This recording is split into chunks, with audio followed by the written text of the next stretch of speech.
File करना, मतलब कि ऑर्डर को एग्जीक्यूट करना, इम्प्लीमेंट करना है, उसके लिए कोर्ट ने फिर ऑर्डर दिया कि पुलिस फोर्स दी जाए, फिर कोर्ट का बैलिफ, तो कोर्ट के बैलिफ के साथ और पुलिस फोर्स के साथ जब वो किसी दुकान पर गए तब पता लगा कि भाई ये तो हमारे खिलाफ कोई ऑर्डर लेके आ गया, खाली करो।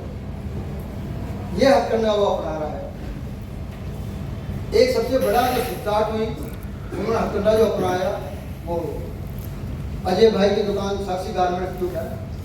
इन्होंने 1950 में जो इनकी दुकान है वो कभी ऑक्शन हुई थी, इनके दादाओं के बुजुर्गों ने वो जमीन खरीद ली।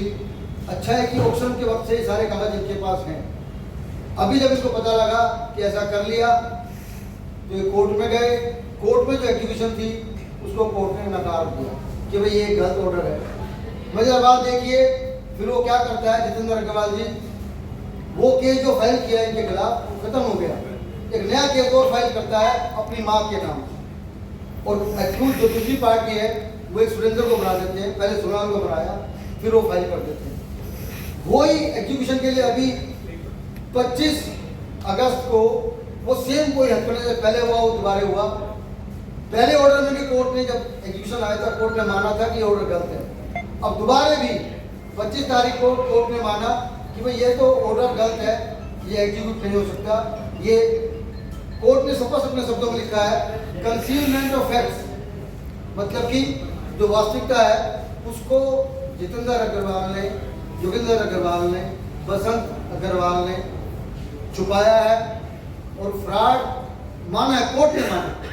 तो 25 तारीख को कोर्ट ने कहा ये क्या मतलब है, आपने एक केस फाइल करा वो आप 17 में हार गए, दोबारा फाइल कर दिया अपने माँ के नाम से, फिर आप हार गए। तो कोर्ट ने इस बात को बहुत संगीनता से लिया। के साथ शेयर करना चाहते थे कि हमारे साथ प्रशासन ने बहुत सहयोग किया है, हमारे विधायक साहब ने हमारा बहुत सहयोग किया है, जैसे कि हमारे महासचिव जी ने, नरेश बंसल जी ने आपको बताया, और हमारे लीगल एडवाइजर अभय जैन जी ने आपको जो अवगत कराया, और हमारे व्यापारी भाई जो बहुत ज़्यादा डरे हुए थे, हम ये इसलिए आपके थ्रू ये जानना चाहते हैं कोई भी व्यापारी ना डरे। इसका जो डर है वो पलवल तक, होड़ल तक फैला हुआ है। इसने जहाँ तक अभी हमारे पास बाहर से बहुत लोग आ रहे हैं, पलवल से भी आए हैं, होड़ल से भी आए हैं, जहाँ इसने बहुत ज़्यादा आडंबर फैला रखा है। तो हम सभी को ये कहना चाहते हैं कि इससे कोई भी ना डरे, व्यापार मंडल उनके साथ है, हर समय उनके साथ खड़ा है। इसका मोटिव क्या है, क्यों कर रहा है? इसका मोटिव ये है कि वो एक एक को पहले हरासमेंट करके पैसे लेता था, अब व्यापारी संगठन इकट्ठा हो गया, व्यापारी संगठन इकट्ठा हो गए, उसको टक्कर दे रहा, प्रशासन हमारे साथ है। क्या पुलिस ने मुकदमा दर्ज किया, क्या कार्रवाई चल रही है?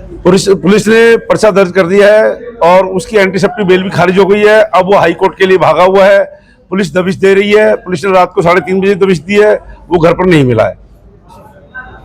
योगेंद्र अग्रवाल बसंत अग्रवाल उनके कजन है, मुकेश जैन, महेंद्र जैन, और उनके एक इंजीनियर हैं, उसके मैनेजर बुधराम, ये आपस में सब मिलके एक जितेंद्र अग्रवाल जिनके खिलाफ केस फाइल कर देते हैं और क्लेम करते हैं कि ये ज़मीन सारी हमारी है। और कोर्ट में क्योंकि आपस में अंडरस्टैंडिंग है तो कोर्ट में तय हो जाता है कि भाई ऑर्डर हो जाते हैं। तो कोर्ट के ऑर्डर के बाद एग्जीक्यूट करने के लिए कोर्ट का बैलिफ और पुलिस फोर्स जब वो दुकान पर या जगह पे पहुंचते हैं कि ये जगह हमारी है, तब हम दुकानदार को पता लगता है। परंतु उसके बाद जब भी हम कोर्ट में गए हैं, कोर्ट ने हमें न्याय दिया है, और जब सारे झमेले को पता लगा हमारे को, लगभग 200 दुकानदार उसके इस तरह के फ्रॉड में संलिप्त हैं। अभी जब हमें पता लगा तो हमने एफआईआर लॉज के खिलाफ एफआईआर लॉज कराई। तो एफआईआर लॉज होने के बाद उसने अपनी बेल लगाई। अभी सेशन कोर्ट ने, जगदीप जी की कोर्ट ने उसकी बेल को रिजेक्ट कर दिया है, और पुलिस ने हमारी 120B, 420, 467, 468, 471 के तहत एफआईआर लॉज कर ली है, जो कि नॉन बेलेबल है, उसकी बेल रिजेक्ट हो गई है। और साथ साथ हमने प्रशासन से रिक्वेस्ट की थी कि भाई इसकी एसआईटी बनाई जाए, तो डीसी साहब ने एसआईटी बना दी है। अब हमें पूरी उम्मीद है कि हमें न्याय मिलेगा, और जो पहले डर के साए में वो बदमाशी जो कर रहा था वो अब नहीं कर पाएगा, क्योंकि पुलिस ने हमें बताया कि वो भगता फिर रहा है, पुलिस को अरेस्ट करना चाहती है। पर मेरे को लगता है कि पुलिस जल्दी ही उसको अरेस्ट करने में भी कामयाब होगी, और जो उसका जो भांडा है वो फूट गया है। कल जज साहब ने बिल्कुल माना कि वो 6-7 कई ऑर्डरों में उसने ऐसे नकली कागज़, fabricated bogus concealment of facts छुपा के उसने जो ऑर्डर लिए थे, कोर्ट ने इस बात को मान लिया है कि उसने ऐसा करा है। और हमें अब पूरी उम्मीद है बाजार के व्यापारियों की हमें न्याय मिलेगा, और न्याय हमें मिल रहा है। कहाँ हियरिंग चल रही है, हाई कोर्ट में या? नहीं, कहीं हियरिंग नहीं चल रही है, अभी तो हमारी एफआईआर लॉज हुई है, तो अभी उसकी बेल रिजेक्ट हुई है। तो पुलिस गुड़गांव सेशन कोर्ट से, तो हमें पूरी उम्मीद है कि वो अगर पहली बात तो हाई कोर्ट नहीं जा पाएगा, पुलिस पहले अरेस्ट कर लेगी। मान लो हाई कोर्ट जाता भी है तो हाई कोर्ट से हमें उम्मीद है कि उसकी बेल रिजेक्ट होगी। और बेल के अलावा बाकी बहुत सारी चीज़ें हैं, क्योंकि अभी एसडीएम साहब ने already special investigation team SI team बन गई है, तो हमें पूरी उम्मीद है कि वहाँ हमें न्याय मिलेगा, क्योंकि वो पूरी छानबीन करेंगे और सब दूध का दूध पानी का पानी हो जाएगा, क्योंकि उसके सारे कागज़ बोगस हैं, फैब्रिकेटेड हैं। ये कोर्ट ने मान लिया है, कोर्ट में एस्टेब्लिश हो गया है।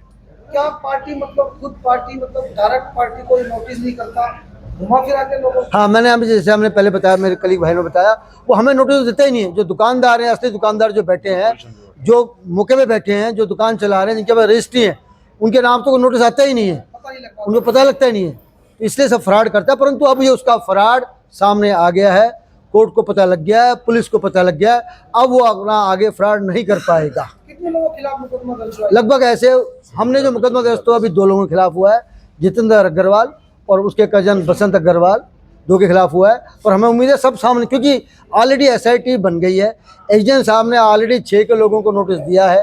तो जब सब लोग आएंगे और मुकेश से पूछेंगे, मुकेश जैन जी कह रहे हैं मैं 20 साल से किराएदार हूँ इस 20 दुकानदारों का, वो कहाँ किराएदार, किराया तो है ही नहीं, वो सब फ्रॉड है।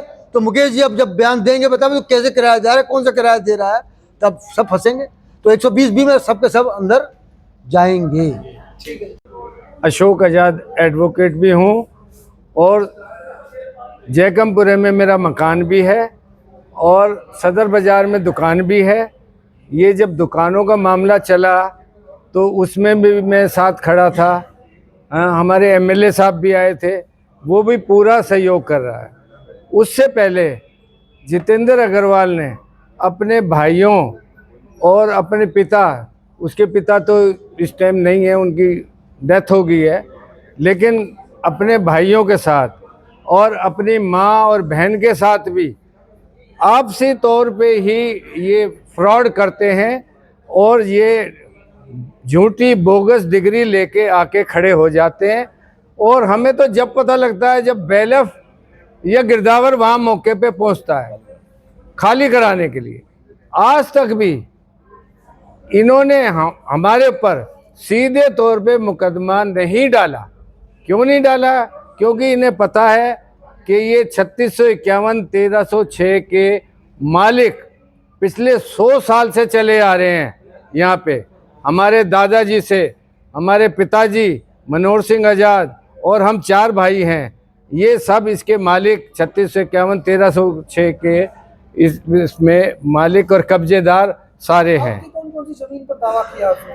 ये इसी पे 3651-1306 जो इसकी जमीन के साथ लगती है। और इस लड़ाई में जो भी कार्यवाही अभी तक हुई है, इस सब में सबसे महत्वपूर्ण योगदान हमारे व्यापार मंडल के संरक्षण हमारे माननीय विधायक भाई मुकेश शर्मा जी का है।